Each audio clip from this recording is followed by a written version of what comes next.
Welcome to my Creative Corner 3, a podcast about quilting, crafting, creativity, with a dash of garden, chatting about current interests and life in my northern town. You can find show notes at mycreativecorner3.com.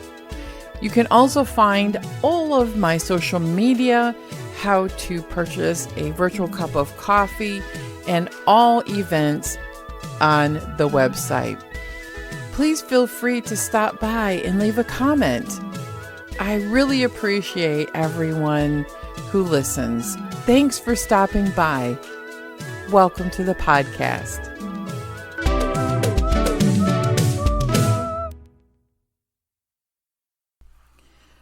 Welcome, everyone. It is October 4th, and it has been a busy past month since I've chatted with you last.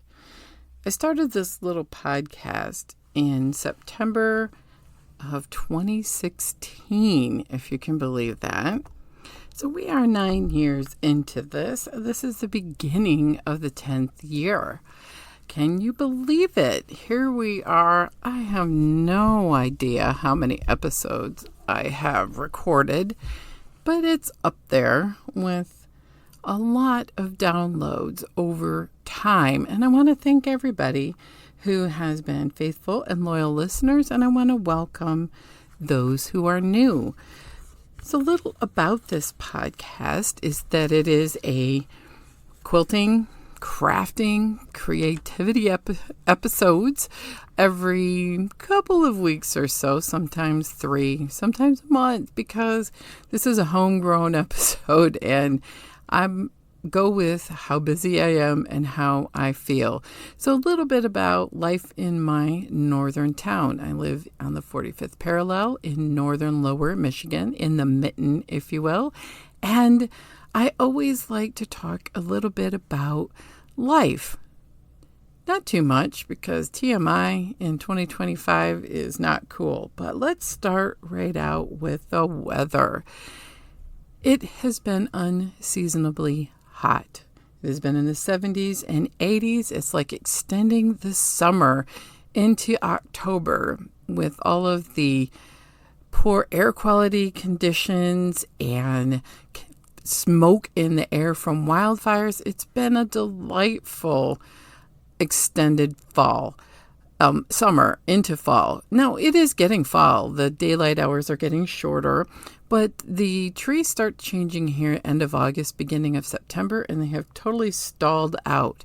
So that first little blush of red has not really progressed much. There's a teeny bit of oranges and yellows starting, and I believe starting next week, we'll be back to the 60s and more seasonable temperatures, a little bit of rain here and there, and fall will be here, and the darkest days of the year will be quickly upon us.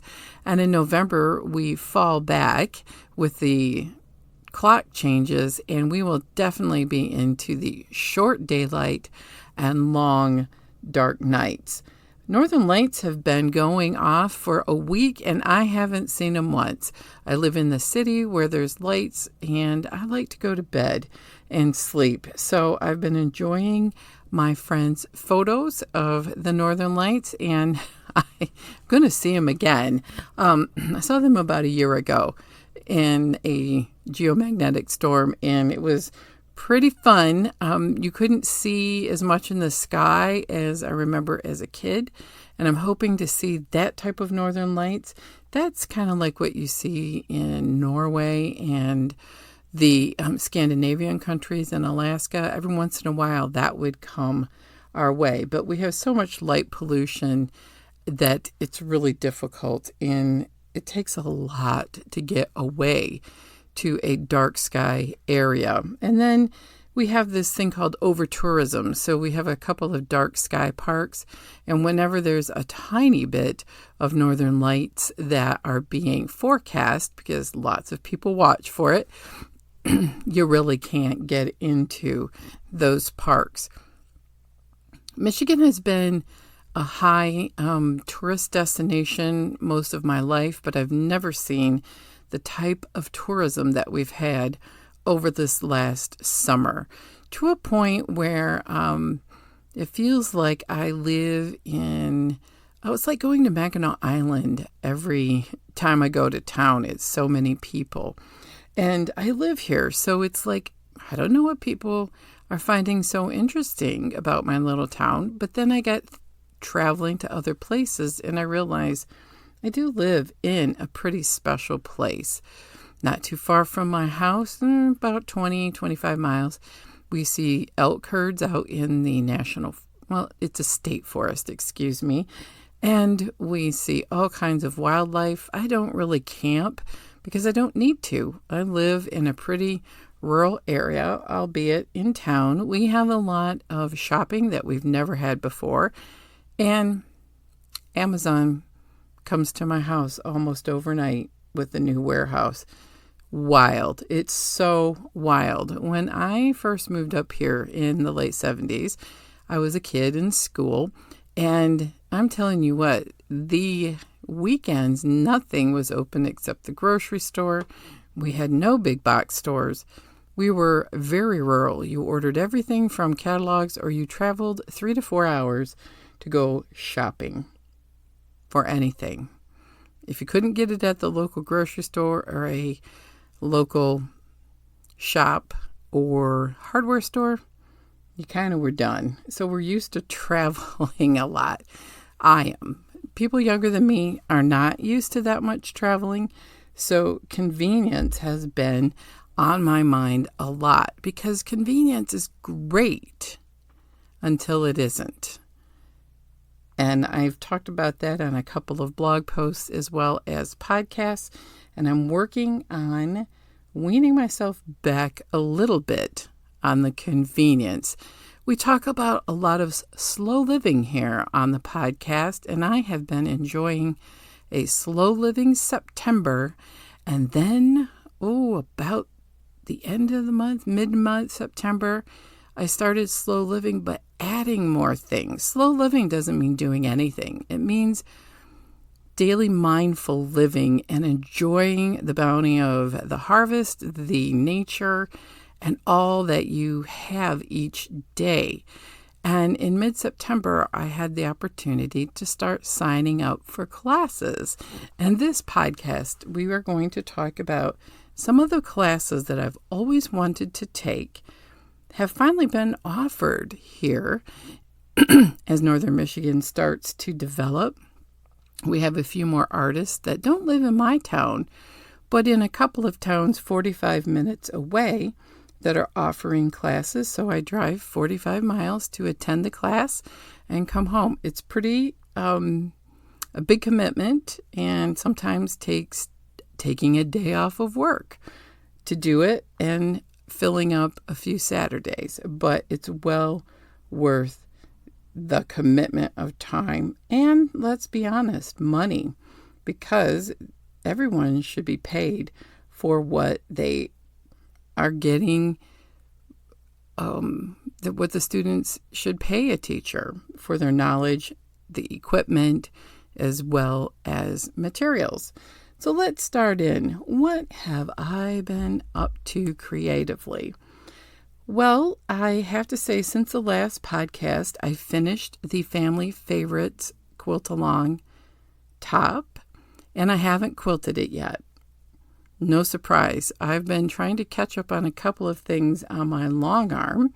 So the Family Favorites is in the to-be quilted pile, and I have probably 5 or 6 of those tops of various sizes and wall hangings to do. I don't long arm anymore for other people, so I have a more leisurely pace about making and long arming especially.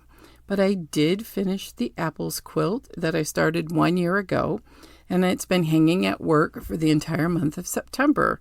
I'm going to take it down, and I think I talked last month about it being a surprise, as it was the color challenge that the Quilt Guild decided to do last winter, and I wasn't going to do that challenge. And then I looked at my apple quilt, and I'm like, lo and behold, It is exactly the colors. So this quilt, the challenge I did was my first machine binding.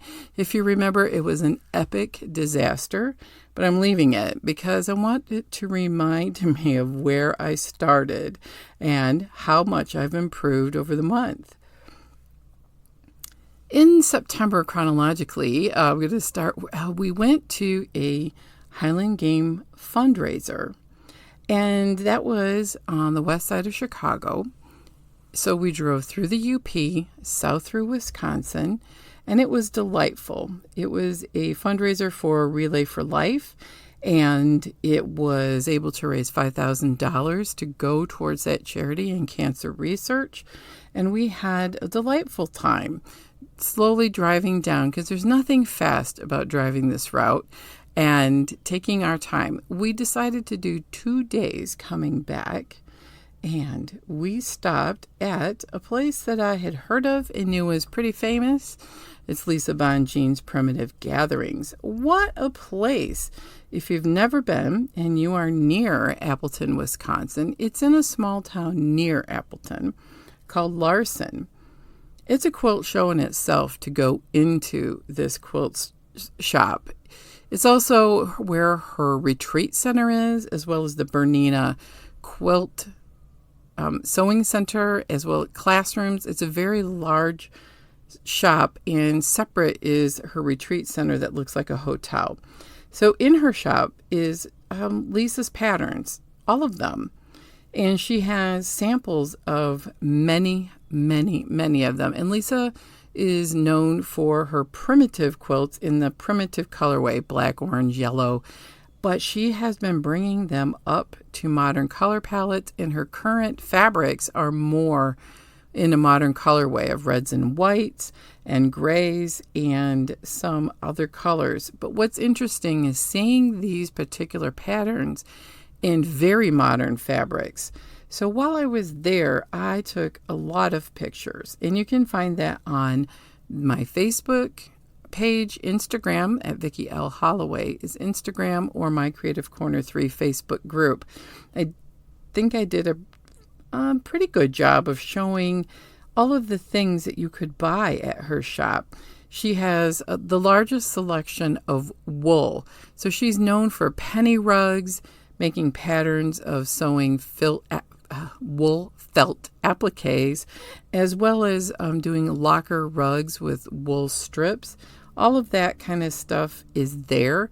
I realized I wanted to do more wool, and I started to have an asthma attack in the wool section. So I'm like, I don't think that's a good idea for me. But another section of her shop was an entire shop of cross-stitch materials. So what did I buy there? I bought I'm going to look at my stack here of my haul. I bought a pattern that is bee themed, and it's called Honey Bee Quaker by Lindsay Waite, Primrose Cottage. And it's gorgeous. It's I'd rather be stitching BEE. It makes a lovely little pillow or pincushion, and then there is a Quaker inspired bee themed and 8-point quilt star stitch, and it's in teals, golds, and I would say more of a coppery brown. Really pretty. It seems to be in the hot colors of the season, and the people there are so delightfully nice. I was like, I'm not sure what threads this pattern calls for. The pattern was $9, which is very competitively priced, and they pulled the thread for me. It was DMC, which made it more affordable, but they had a fine selection of Weeks Colorworks, as well as many other hand-dyed and other pretty threads.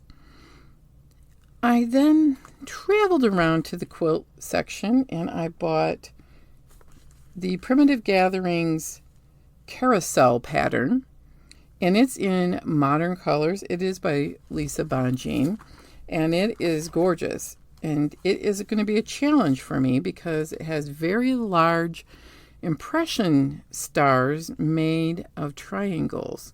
It's hard to explain, but it's like a confetti style And all the centers of the stars are tiny little quilt blocks, which I love. And then it has a very large half-square triangle, large meaning a large amount of half-square triangles in the border. Pieced borders are not my friend, so I'm not sure I will do that. But I love the pattern. It was, let me see, how much? $18. But it's a big booklet for an 88-inch square quilt. Then what I really, really wanted when I was there was the Triangle Gatherings.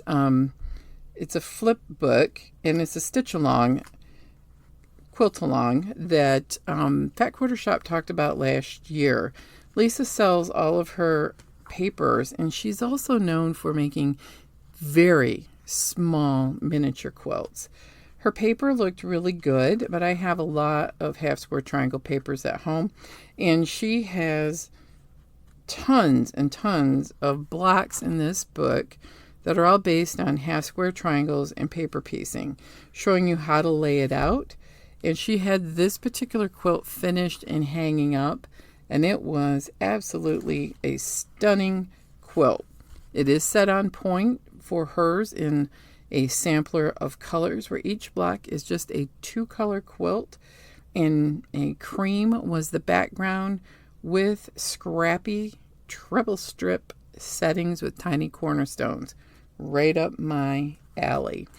And then because I was there on a day, they were giving away a book because it had their old address on it. But inside it was a flannel book. It has several patterns that I have been absolutely wanting to make for years. One is the Tree of Life. I think I can do it now with half-square triangle papers. The other one is a giant star within a star within a star. She calls it Fireside Stars. A penny rug that you could make, or using a penny type of in the center of a log cabin. Oh, it's really pretty gorgeous. And the other was Swoon. It's not called Swoon in this book, but it is the Swoon pattern. Love it. It's just really pretty. I'm not sure I will do her Mariner's Compass or Compass Star Rosette setting in the middle, but I love this quilt. So because I shopped there, I got this gorgeous book, fabulous paper, and it's a really thick and heavy book for free. I bought a charm pack, and that was a Sherry and Chelsea charm pack to go with the quilt that I'm currently working on. And then because I was at Primitive Gatherings, I bought Lisa's newest Garden Gatherings shirtings. And what I like about it, it's a mini charm that would go great with her little triangles. Couldn't help myself, even though I'm allergic to wool, it seems like, in large amounts. I got a needle felting kit. This was rather pricey. It's a painting with wool mini masterpiece. It's a snowy pines. But in this $25 kit is everything you need to make. And it looks like a pretty bar made of wool with this pretty winter scene. And I can see why it was $25. It's got very nice wool in it, as well as the base of which to do your needle felting on. And then I found this great frame. Well, it's a display with 2 clips on it, and it's a painted easel. And you can clip whatever little stitches you want on this, whether it be a quilt block, cross stitch, needle felted, applique. Super, super fun. I had the greatest time there, and I felt like I had a great value for the number of items I bought versus what the final total was. I didn't buy any quilt kits, but her prices were not outrageous. Her retreat prices don't look outrageous, and if the retreat center is as new and beautiful and modern looking as her shop that has these beautiful primitive patterns in it, it should be quite amazing. So that was the gift that keeps on giving, because I came home very inspired and have lots of things to do over the course of the winter, but I came back with a cold. First cold of the season, and that lingered up until this last week. So it's always fun when you're trying to work and do all the fun things that you want to do with a cold. And I also have to say that I said I wasn't going to do too many quilt-alongs, but I signed up for one, and that is I'm helping Angel show what her fantabulous scrappy stars can look like in the smaller star size.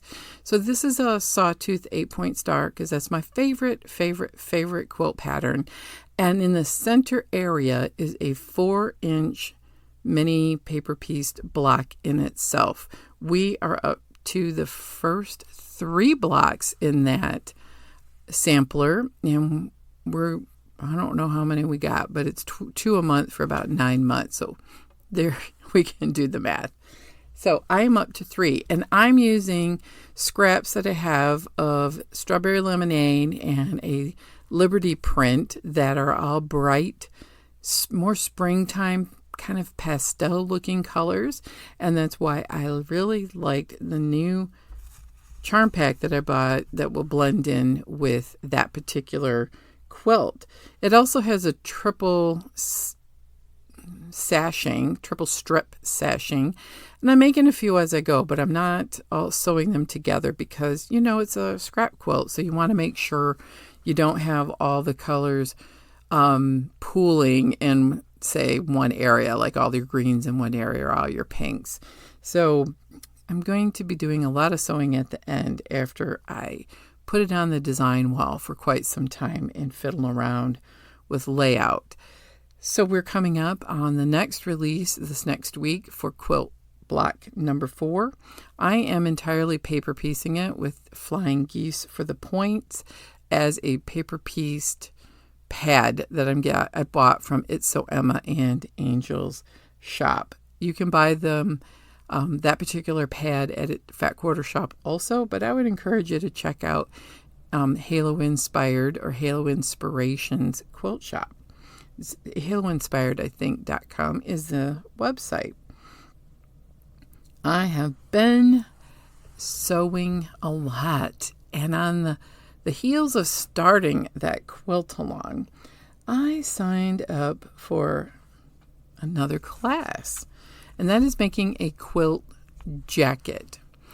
And most of the quilt jackets' exposed seams are, guess what? Machine bound. So I spent a long time on this. It took me 6 hours in class. Most people left at about 4 to 5 hours. And I cut up my crisscross star quilt that's a Lori Holt pattern with bright yellow background and scrappy stars. And it made a beautiful quilted jacket and is 90% finished. All I have to do is decide how I want to finish the cuffs. And I think I'm going to wash the jacket first to see how much it shrinks before I put the sleeve, kind of set that cuff. And I'm not sure if I'm just going to tuck in the serged edge, because we did serge the sleeves. She found that binding all of the sleeve seams and the underarm area and the cuff could be bound, or it could be a big wide cuff.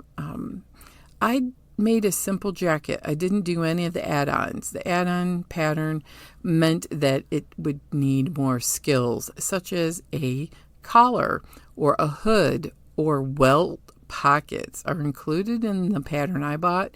That is way beyond my skills, and I wanted to just assemble the jacket. I'm going to say you don't need a serger, but it sure made it nice, especially one at the sewing center that was set up and is a beautiful baby lock serger. It was beautiful. $900 for it, so it didn't seem like a bad price. But the jacket turned out great. It's scrappy on the sleeves because I had to piece one sleeve to make it work for the size of quilt that I had to cut up, and I can wear it and it fits me. It's a little big, but I made it big because I didn't pre-wash the quilt. There you go. Truth comes out. Didn't follow the directions quite, but then the lady who taught the class is a garment maker at the sewing center, and we did the class at the quilt shop. It's kind of a 2 stores in one, and they're sharing the classroom area. So it was great. There were several quilters in the class who didn't know anything about garment making, and that is what the class was about, was assembling the jacket. However, 2 people came that didn't read the directions of the class, and they wanted to learn how to quilt on their machines, and we were supposed to have that done prior to the class. They were shocked at how much time it took to machine quilt their pieces. We knew that, right? We knew that. Oh, I felt bad because I have misread class things and had an expectation of something, and then it turned out to be something else. And when I read the class description at the end of the class, I'm like, if I would have paid attention to the class description, I'd have known what I was signing up for. So, word to the wise, if the class description doesn't give that much information, ask before you sign up. It was $75 for this one-day class, and I would have been sorely disappointed if it didn't deliver on what I had hoped for. And so we come to the end of September in my life, and I want to say that I really have been into hot teas. And a friend of mine gave me a Harney & Sons cinnamon and spice black tea. Yum. So I bought a 50 tea bag box from Amazon, and then I've just been collecting teas. I've got Orange and Spice by Bigelow, and I have a mint, and I have a Sleepy Time chamomile tea, and a collection of teas that I won at the silent auction at the Highland Game fundraiser that was tea themed, and it had a little teacup and some real pretty fall decorations, and I won a Halloween box too. So those things are all disassembled from their little presentation boxes and in my home. But tea, I highly recommend this Harney & Sons cinnamon tea. It doesn't burn my stomach with all that cinnamon, and it smells like you're walking in a bakery, yet there's no sugar in it. I want to talk a bit right now about the journal I've been using, Clever Fox. Now, they don't sponsor this podcast, but I've used Silk & Sonder for the last 4 or 5 years, and it just got to be, it was repetitive as well as too expensive for me. And for 90 days, I got a wellness journal for about $25 to $27 on Amazon Prime, and I didn't have to pay shipping. And this has been great. It's not the wellness, it's the self-care journal. And so I've been pairing it with a website that I found, which is called affirmationsonline.org. I'm going to double check that. But what I like about it, affirmations online, affirmations.online. And when you go there, is that it gives daily affirmations and gives like a 5-minute read, which is what the daily rituals were for Silk & Sonder. So I've substituted that with the daily read. And it does, if you go by the monthly theme, they have a daily affirmation that you can write down in this Clever Fox journal. Ask for a daily affirmation, and I have trouble writing my own. So we went from September, which was reflect, reset, and welcome autumn, to October, which is embrace calm, cozy, and positive vibes. So yes, we're finally to hygge season, and this embracing calm, cozy, and positivity, I have taken and ran with it. So I've decorated my house in the cozy fall decor that I have. I got my cross-stitch fall ornaments out that I made, and I hung them on a felted wool. They're balls that are strung on a garland, so I hung it on that.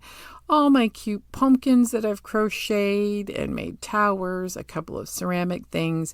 And then as October goes on, I'm going to get the spooky season things out with the Halloween decorations, with my De La Luna Tula Pink quilt and the skeleton quilt wall hanging. And I'm going to take down the apples at work, and I've taken a bunch of pumpkins to work also, the fabric ones that I've made and a few other soft decorations. I'm going to hang up 2 years ago, it was a free pattern by Fat Quarter Shop, and it's a beautiful star with bats in the corner, and I made that quilt. That's my favorite quilt free pattern that they've given out for Halloween, and had a great time with it. So embracing the cozy tea, candles, got those out, get everything warm and cozy. Even if it's too hot, I'm ready for getting the quilts out. Made my quilt jacket. I'm crocheting granny squares. Let's talk about that as a segue, right? I decided that the yarn I bought, the Lion 24/7, it's great yarn. I'm not really liking how it was coming together for the piece by piece knitted squares. So I went back to granny squares, and this is a great substitute. It's more economical, and I like it better than Lori Holt's chunky thread. It has the same saturation of color. It is a cotton yarn, and I'm making grannies. And I think if I have enough, I'm going to make a cardigan, which I tried one a few years ago with soft yarn, and it was that chunky stuff, and it didn't come together the way I wanted it to. So I've been using those grannies in other projects, like making slouchy bowls and baskets with them for my plants. Anyway, these are great because granny squares are very meditative. I do not have to think about it. And after a very difficult day at work or a hard day of the news, I get out these beautiful brightly colored yarns and I knit a multicolor 4-round granny square. And it's just a no-brainer project for after work or after dinner when I'm a little bit tired. I've also been cross-stitching the fall ornament that I have 6 left of the 12. The ornaments I got out are finished in the tart tins, and I bought more of those last winter for this project this fall. But the problem I have is, I remembered why I didn't do the last 6, is that it is 25 count even weave. And it's small, and the lighting has to be just right. But I have finished the pumpkin and mushroom ornament. I'm getting ready to mount it into the final finish of the tart tin. I may see if I do a 14 count. I have lots of 14 count Aida cloth.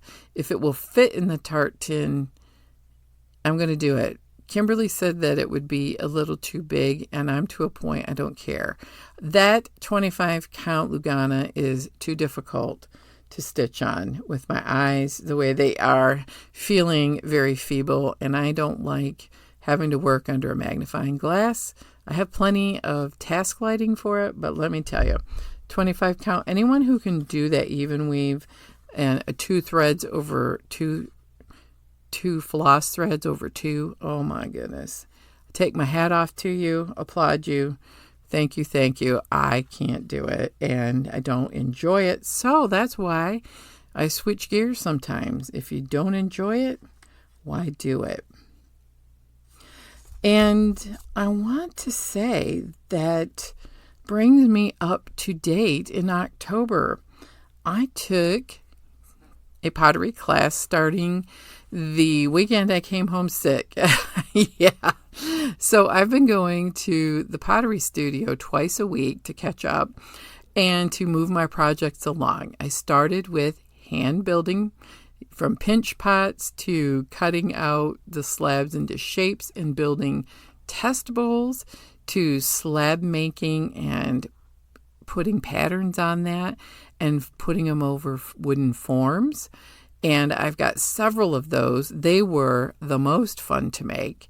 Then I did two pots on the wheel. I threw 2 pots with an incredible amount of coaching one-on-one with the teacher. And let me tell you, it was super fun. And when we got done with the pots, the way I made them, she goes, you kind of got to go with the shape of how you can get the walls to come up as a beginner. And she goes, they look like poo honey pots. They're so adorable. And I am thrilled. And this afternoon, we are going to hand build larger bowls using the extruder of having lots of coils that we're going to hand build into a large piece of pottery. You get 25 pounds and you want to use all 25 pounds. And I'm probably halfway through the class and halfway through my clay. So I am pretty excited about that. So I wanted to talk about, one more class I did yesterday is actually not a class, but I went and did studio time at the glass fusing studio. She's been very busy, and I wanted to go back and try doing more of the necklace charms with just perfecting the garden theme in one I did. So I did 4 pieces yesterday.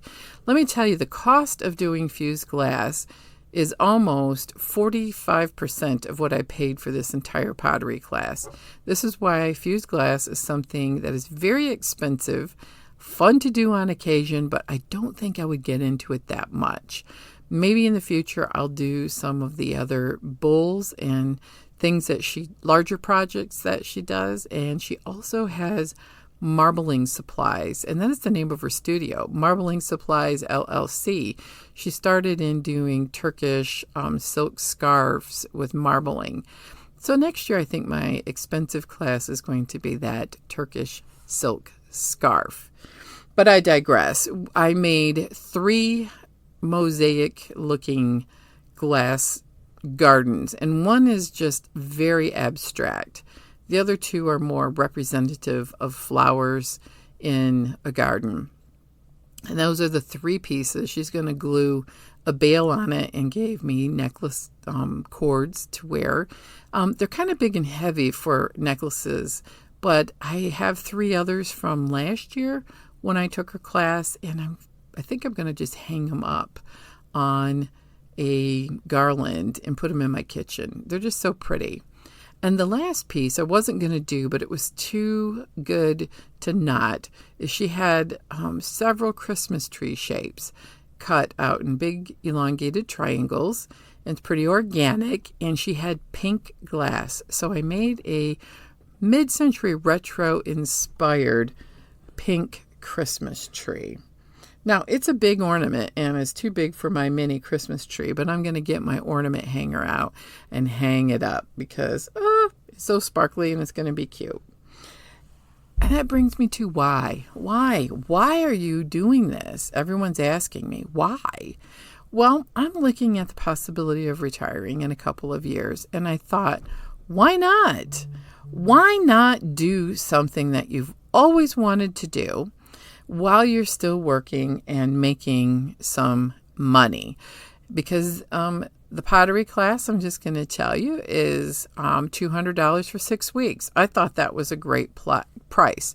The 4 items I made with some coaching and instruction by the artist who owns the studio, and she has to fire them, remember, and she has to do some finish work by put the hanging piece or bales on them.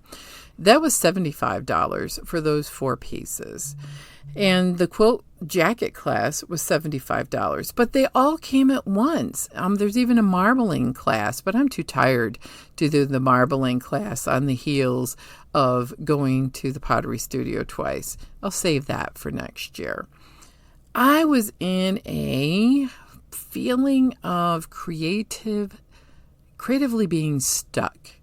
Since I've had long COVID now, we're in the 3rd year, I feel like I'm remembering how to, quilt again. I'm remembering how to do crocheting and reading patterns. And I resurrected some old skills like color work knitting. I made about 5 of those blocks, and I'm going to put them in some sort of a pillow top.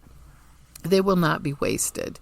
Nothing I do is wasted. It's all learned knowledge, even if you don't do it again for 100 years, it seems like. But creatively being stuck, I needed inspiration. I needed to feel confident that I could do something and maybe stretch myself a little bit further than just doing paper piecing or quilting. I bought my Caterpillar, and that has helped tremendously with precision cutting. And I've done a whole lot of sewing, and I'm going to bring out my Lori Holt Sew Happy quilt again when I'm done with all the classes. That will be my wintertime tedious project because I'm on the next big block that's going to be very difficult without the hand holding of an instructor. And it was going to that Lori Holt club that got me really understanding why people take classes. I never thought that I could do a class because, number one, they're very expensive. And number 2, I didn't have the time. Well, now I have both. And I realized the positive outcome of a good teacher is giving you the confidence to do something. And I'm relearning how to cut fabric pieces very precisely. And I learned more about my sewing machine in the jacket making class. And I learned how to read modern patterns. I mean, 4-H in the 70s was a long time ago, and patterns have evolved since then. I have more confidence. I can do the 2 other patterns that I bought. It's a t-shirt pattern and a swing jacket. Those are the benefits of this. And the pottery class, oh my goodness, I'm having the absolute best time. But you have to do the 6-week basics class to understand the foundations of pottery before I take her one afternoon class in the future. Like she has make your own teapot and some other intermediate level classes after you finish the basics. Now, will I go up to the studio every week and practice throwing a pot? No. It's 50 minutes from my house. It's a huge time commitment as well as money with gas and the materials. But I now feel creative. Jumpstart has happened, and I feel like I can do way more things, like maybe design a quilt again or try improv quilting, which has a lot of decisions, and it's not so overwhelming to think about doing those or sitting there at a sewing machine and trying it. This is also giving me enough confidence about learning about color and contrast and construction and form that I might have more success and confidence in finishing the 2 virtual classes that I've signed up for. And one is a little snippet called Fodder Challenge that Willa Wanders is doing about making mixed media pieces of fodder that you can put into an art journal, like little special cutouts or papers.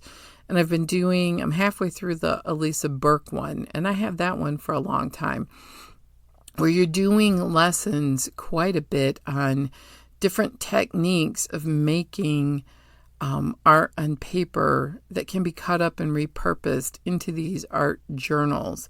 And I think that is something that I really, really want to learn how to do, but it's not going to be like I will sit and do it daily. You make things and you put them together, and you can make some little journal writings, or maybe some of those affirmations I'll put down on the pages. And it's a great way to also work through some of the emotions that you're feeling and process some of the things that's going on in your life. All of these things are, whatever form of art or creative avenues, there we go, that you're trying to achieve. And what I've learned in all of this is you don't have to be, quote, any good at any of it. You don't. It's the act of making. And the more you make, you've heard me say this before, the more you make, the more creativity that seems to come. You don't use it up. You actually build it like a muscle. And I feel like my creative muscle, if you will, is coming back a little bit more and more each day. And yes, I do try to do something creative every day, even if it's for 15 minutes, whether it's crocheting or writing or sewing a seam or reading a pattern and cutting something out. Doing a little bit of something every day helps you find balance. And that's what I'm finding. It's why I journal. That's why I do what I do. I went through a time there this summer, spring, where I was trying to reorganize the sewing room a little bit, trying to declutter it, going through where my quilts are stored and trying to figure out a better way to store them. And I'm like, why do I have all of this stuff? Because I love doing it, and it helps me interpret what's going on in the world and process it. Yep. Life without art, beauty, creativity is pretty boring, and it helps me find joy. The wonder and joy of every day. And I'm still following the Wonder Habit on Instagram and Substack. And she has doing September was Seeds of Joy. And she started a new thing for October. And I'm going to look it up here. It's just so great because she gets it. She really does. And she's really wanting people to do more than just art and painting, even though she is an artist in watercolor paints, but primarily her main media is writing. So October is the Art Challenge month.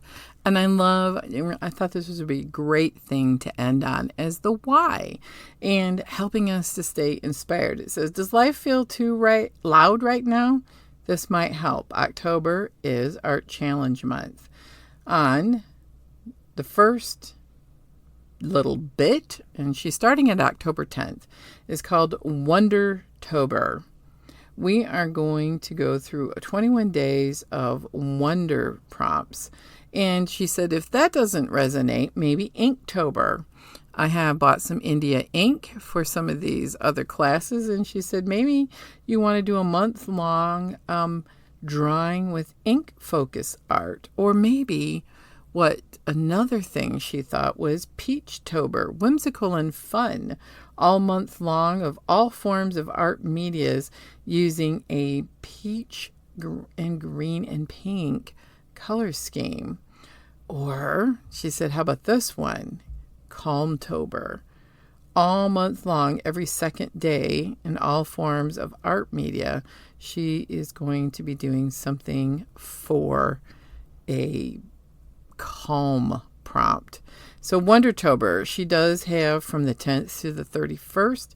She has prompts listed, and the first day is the 10th of October, is Amber.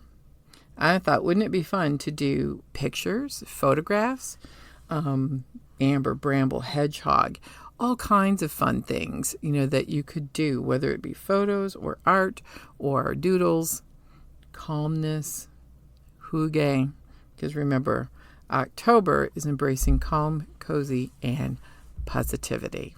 So if you have any questions, comments, you can go to the show notes, which I am going to start making them a little bit briefer because many of the things that I've referenced are on Saturday Morning Coffee over the last month or so, but I will put a few descriptions, a few links in there.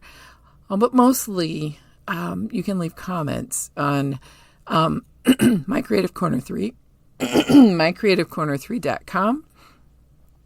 There are comment sections on the podcast notes, or you can email me at vholloway12345@gmail.com. I'd love to hear from you either way. And some people ask once in a while, how can I support you? Well, the biggest thing you can do is like, share, follow.